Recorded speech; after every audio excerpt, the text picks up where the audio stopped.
Welcome back to Point of View. I am joined in studio by Kate Mbau, a counseling psychologist with Arise Psychotherapy and Consultancy. We are delving into the issue of into the profession of psychology and counseling in Kenya. Now, if you'd like to join into our conversation, we are on Facebook. TV Cosmopolitan is our handle. Give us your suggestions and let us know what you think about what we're talking about here today. Now, we were on counseling and psychology in Kenya, and let's talk about the commercial aspect of it, because there's the perception that this will bring in a floodgate of commercialization of the profession. Do you think this is true? And what safeguards can be put in place, maybe, and assurances to the public and things like that? No, it's good that you mentioned the commercialization of the profession. Yeah. It's a profession like any other profession that someone invested in and will continuously invest, because they're required to have continuous education in between. Indeed. They have bills they have to pay. If they have to take good care of you, they have to invest in their time. And they have to invest in reading more. And they have to do researches. Now, is it bringing commercialization? The body is supposed to regulate. Already there are people who do practice. Now the worst bit is, for the longest time, counseling was a charitable thing. Indeed. Because people will come and say, our culture, in the olden times, we have it in a way that we were covered. The community, the extended family would cover that. You had someone to go, something I call mouth diarrhea, and just talk to. And you had someone else to streamline you. So the community had aunties and uncles and grandmas and moms, and so if your parents are too busy, you were embraced. Then it wouldn't have been nice to pay. But even then, we had a way of doing it, because that's why people just not visit empty-handed. Not that I'm trying to trivialize our profession to that, but for the longest time, people have thought it is for free. Indeed. Indeed. Just like a doctor. You do not go see a doctor for free. You pay. But there are voluntary cases where you go and offer to pay back to the community, where you give to the community and decide to do it voluntarily. Of which it's available in every profession. It's available because you have to give back. But in every profession, is as much as it's a profession, it also becomes a business. Again, the importance of the bill, because it keeps a governing body whereby it stipulates what is supposed to be, and where someone cannot go beyond. For me to be in private practice, before the person comes, I have the office that I have to pay for, I have the education that I have to invest in constantly, which I can't do on empty hands. So for me to be up and beat with what is happening, I have to also invest financially. And if you are concerned about your mental health, you should pay. But not to take advantage of the helpless people. Yeah. So the Act establishes a body, it keeps everybody in check. It's supposed to regulate. Wow, that's wonderful, that's great. Let's talk about papers. What do you need to become a counseling psychologist? Is it that important for you to acquire this knowledge? What knowledge, in essence, do you acquire by going to study your bachelor in psychology and getting your master's in counseling psychology? Give us a little bit insight on that. Now, in the olden days, we used to have elders and we used to have medicine men. The medicine men would have been picked from when they were small, and they would inherit that from being under someone within the family. So what was that? They had mentorship, and they had to learn all the herbs so that they administer. Even the witch doctor had mentors that would be under them. Now, why does someone have to go for all those years? There's several theories on human behavior. The initial ones were just 5, the fathers of psychology. But as we go, new ones keep on coming up. And as you start practicing, you realize some theories that you could also implement. So you publish them. Now 4 years, for me to be where I am, I had 4 years doing my BA in psychology and a minor in management. Then I had another 3 years doing my master's. Just the same way a doctor has to do 6 years GP and then does something else to specialize.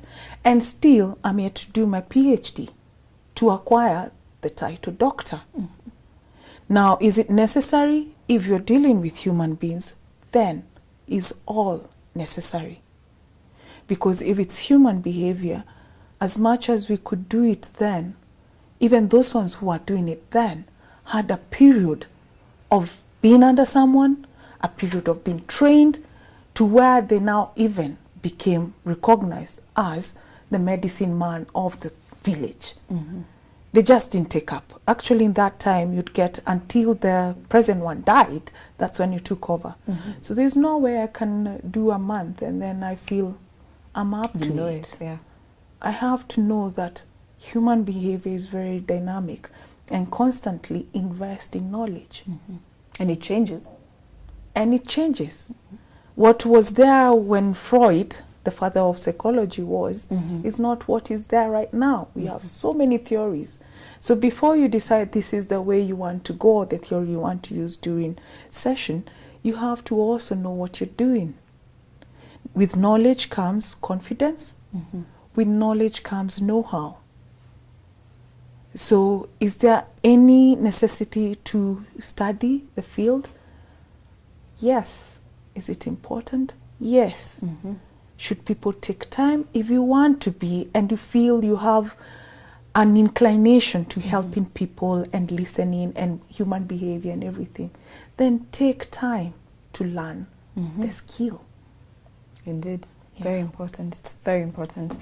You've talked about an inclination to listen to people, to help them. Is someone who's passionate about doing or studying or practicing psychology, and someone maybe who's just doing for the heck of it, hey, money and all that, what difference in terms of the services they'd offer to somebody who seeks them? What would be the difference? Now, most of the people in this field, you'll find out they had personal issues as to why they wanted to get in. There's an author who says, psychologists are wounded healers. Wow, wounded healers. I like that phrase. It always emanates from down deep. What is your goal and what do you want to achieve? Now, if you were to say, when I did it, if I was doing it for money, guess what? I'm in the wrong career. Because by then it was not recognized. Then if it is for money, then it's the wrong career. It will strain you. But if you're in because of the curiosity, most of us will get into it because of curiosity, or we'll get into it because we come from dysfunctional family, or we have trauma in the family, or we just want to figure out the mystery of human beings, just as how people get into medicine. Indeed. So is it a down passion thing? Most of the time it is. But if it's fueled by money and financial well-being and inclination, chances are that person won't last long in this field. They will give up so fast. Indeed. Yeah. Because you take in a lot, don't you? You do take in a lot. And again, the other bit that the Act will do to regulate, you're also required to have supervision. Debriefing. You have debriefing. You also have to be aware that you'll have sometimes your own issues coming in during a therapy session. So you have to have clear, healthy boundaries from where you start and end and where the client starts and ends. If you're too perfect and you think you got it all and you're not doing what is required of you, then you'll mess up people because you'll be acting as God. So you have to have supervision, and that's the beauty about going into the training, because you're given the know-how of that you'll always need someone to sound back to. You need to debrief. Like now the Westgate one was heavy on me. At some point I needed to pull back. So it is important to remember you're first human before you are a therapist, and how to have self-care before you get into it. That's great. That's important. As we wind up, let's talk about learning institutions. And young minds are very impressionable, and with the many changes and a lot of what's happening around us in our world today, young people are going through tougher times to per se, as compared to other people. What do you think about the establishment of counseling centers, or maybe having a counseling learning institutions? What do you think about it? What impact do you think it will have on young minds? The establishment of us being involved in schools. Yes. By the way, it's long overdue. Indeed. It's long overdue. For the longest time, our education system was very general. Mm-hmm. You are required, at our time, you are required to master 13 subjects, which I'm not talented in all. Indeed.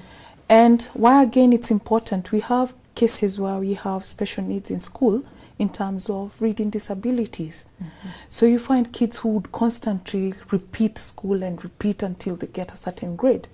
Now, if psychology was to be involved then, because there's educational psychology, mm-hmm. it will prepare the education system to know how to classify kids and how to handle them.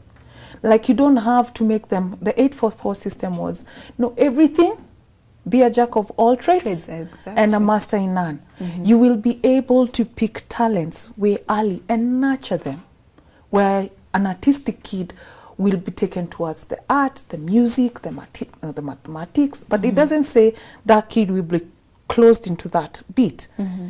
It only creates an awareness of how people should handle the kids. The other thing I think every teacher should do is have a psychology class. Wow. Teach the class or have a session? They should have a bit of know-how mm-hmm. of developmental psychology. Mm-hmm. Because we find that most of the kids' self-esteems are actually broken by teachers. Indeed. So how you handle that small kid might affect how that kid will become in the future.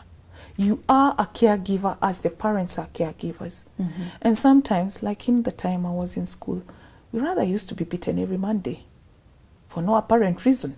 Just come in and... Monday, we knew we had to be beaten. Uh-huh. And that was up country. So if the teacher got to school before you and he was driving and you're walking, mm-hmm. you'd be beaten, despite whether you're late or not. Mm-hmm. Now, for that teacher to handle it that way, it means there was something that was not really right. Indeed. He was projecting his stress at home or his anger issues on us. Now, for every teacher, I think it is key that they know what it means and what they do, how it impacts mm-hmm. on the minds they are molding. Indeed, young minds, young people, young children. They should be careful with them to where, because that will determine where this kid will be in the future. Mm-hmm. Yeah. Well, that's great. Very, very insightful. Keep it here on Point of View. We're going on a short break. We'll be right back.